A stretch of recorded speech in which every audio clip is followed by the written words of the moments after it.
This strange thing showed up in the Netherlands that we need to talk about. Advertised as a Gibson Les Paul customized G-Force auto-tuner Fishman Fluence that is being sold because shredding tremolo. Welcome back, troglodytes, to your daily dose of guitar information, the Trogly's Guitar Show. At least it's not a 50s gold top like it has been the last couple of times. I'm actually quite intrigued by some of this work on this, so we'll figure out what this was, or even if it is an authentic Gibson, but let's just appreciate it piece by piece, starting with our headstock. So Gibsons have a black face veneer. Sometimes it's actually made out of a Hollywood, and then it's given the black coloring. Other times it's just like a black veneer, and that's exactly what we have going on here. Somebody has taken the regular headstock and carved it out. So we're seeing maple wood be exposed right here. And then they took the sides of the headstock in where it's actually erased the black portion and exposed more of the maple wood.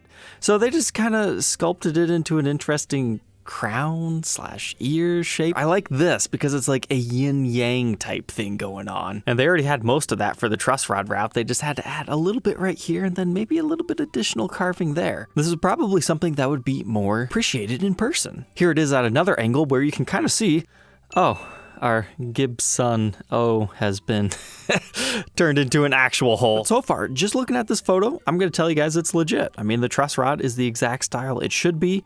If we look at our tuners, it's the auto tuners. I mean, who's going to put that on a guitar, right? And we've got another thing, this giant brass nut. So that tells me this is a 2015 Gibson right away. I mean, I suppose it could be like a modified high-performance guitar of later years, but whenever you see something like this, just automatically assume 2015. So if this is what our headstock looks like, just wait till you see the body. It's been Hondoized. At least this is what it kind of reminds me of. The Death Dagger. It appears it might have started life as a Les Paul, but yet it's been shaven down a little bit on the sides. The top has been completely sanded through, revealing the mahogany back. That would be cool if Gibson did a model like that. Like have a zebra wood back and like a flame maple top. Or I suppose we could get ugly with the spalteds. But then we start to get holes around here, and it's like completely through the guitar. But these circles are almost so perfect. I wonder if some of these actually just lined up with the natural 9-hole weight relief might have already had some of that. Maybe not all of it, because generally they space it all the way across. But that's certainly one way to give it an interesting design and reduce some weight. And I wonder if this cut right here was intentional or, uh-oh, I accidentally broke the wood on the end. Let's pretend that's intentional. But this whole body shape right here, yeah, it reminds you of a Corvus / Futura from the 80s. You can check out either of these reviews and demos here to find out what I'm talking about. You know, the old crow / can opener guitar thing. But then we kind of get a step up right here. They decided to leave the wood thickness alone because we've got all these controls going on, which depending on what photo you look at, it's different every time. Like this particular photo has 3 knobs. Notice they're the really tall speed knobs that have the indentations right here, so they're kind of grippers. You first started to see those around 2014. Gibson pretty much just used them up after about a year and a half. So you don't see them too often, but I guess you could say it's a little bit of a throwback to the original gold top speed knobs, because those were taller in the earlier years. But then you go to this photo and it's like, okay, now it's set up with a mini split switch with 3 knobs. But then this photo right here has all 4 knobs. So if you buy this guitar, what are you actually going to get? I'm not sure. But then we've got 2 additional holes right here. At first I thought those were just stickers at some of the other angles, but no, it's kind of like what he did over there, but so you could see the electronics, I guess. Maybe he was trying to put like a coil split switch as part of a circuit down here, because we've got Fishman Fluence pickups over here. I mean, those are nothing to sneeze at. I mean, some of the cheaper sets are like $260. So all right, we can also see we get some nice maple wood grain right here, the ring formation, and we've got some sort of like an interesting tailpiece. That looks like real brass studs to me. Kind of gives me PRS-like vibes. Piece that was normally meant to be like a wraparound, because they are wrapping it around. I mean, that's just called a top wrap. You don't have to have a specific one for that to do it, but it seems like maybe that initially was meant to actually be, because usually if you have a ridge right there, that's for intonation. But we've got some sort of a aftermarket bridge on it, and then our pickup rings that they're using appear to be clear. And here we can really see that they modified that cutaway heavily. I mean, that's where I'm getting the Hondo vibes. I mean, that's kind of pointy for an old Les Paul. But then what do we got going on here? It appears that maybe he went so extreme with the routes, it didn't turn out the way he wanted it to. Like, it doesn't balance anymore. So perhaps he's clamped this into place so it sits better? I don't know. That could be something else, but it looks like we have some sort of a aftermarket output jack plate on here. But I am surprised with everything he's done to the body, everything he's done to the headstock, and we've only talked about the front so far. He did nothing to the neck? Didn't add any other fancy custom inlays? Didn't scallop it? I mean, that's kind of his style right here. Maybe he will do it later on. Maybe he could have added other fancy inlays like maple ones just to kind of match the exposed maple that he now has on the headstock and whatnot. But now, nothing is going to prepare you for the back of this. Ladies and gentlemen, here it is. Oh, thanks. I hate it. It's bulbous in some areas and then kind of concaved in others. It's interesting. So here's the backside of those holes.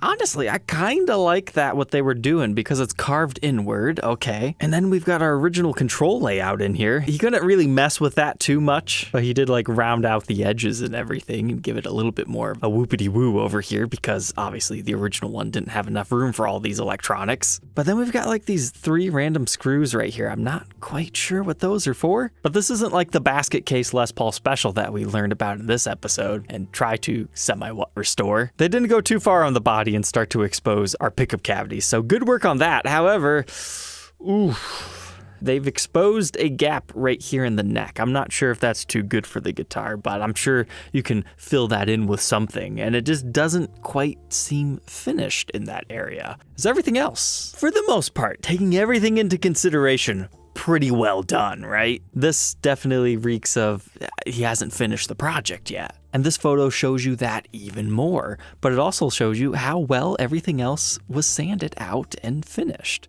But oh my goodness, I didn't even notice there's a slice out of the guitar over there. So your 3-way toggle switch is slightly exposed. Okay, all right. I really like this valley that he created right there. That's cool. They've just got this whole sloped edge. So now we can get to the backside of the headstock, and I mean, it's about what you would expect. He continued on the carvings back here, and this doesn't look too bad except for the fact that he lost one of our very iconic little nubs over here. I'm shocked he didn't swap out the G-force for some other tuners though, so he could actually sculpt in the headstock and do other weird stuff. And it appears he even has an original 2015 Gibson case, you know, one of these guys, the rectangular ones. But also surprising here is he didn't touch the neck.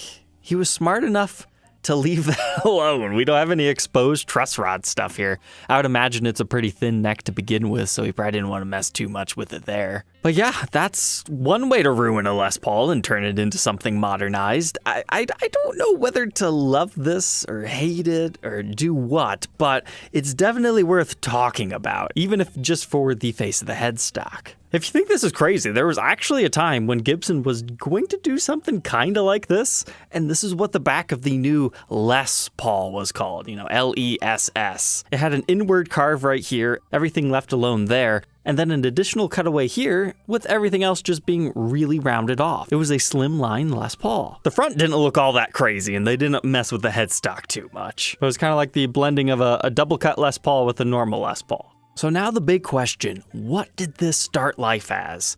We can see by the specs it's probably a 2015. At the time of recording, the serial number's really hard to read. Unfortunately, it looks like they erased half a digit or something, but maybe if we adjust the contrast, you guys will be able to see. But I notice a 5 right here, so maybe there's a 1, so that would make it a 2015. So we're on spec there. But as far as identifying it further beyond that, you would have to ask the seller because too much has been changed. But thankfully, the seller actually answers this question in his ad. Apparently it started as one of the LPMs. So here is that model in its stock configuration. But we can see we've got those knobs on here, so those are original and stock to that guitar. We've got the special nut. Now the LPM has been removed from this one. Okay, so this hole right here, I was initially thinking it was like a wood mineral streak or something, but no, that's just the leftover hole. But that one is something in the wood.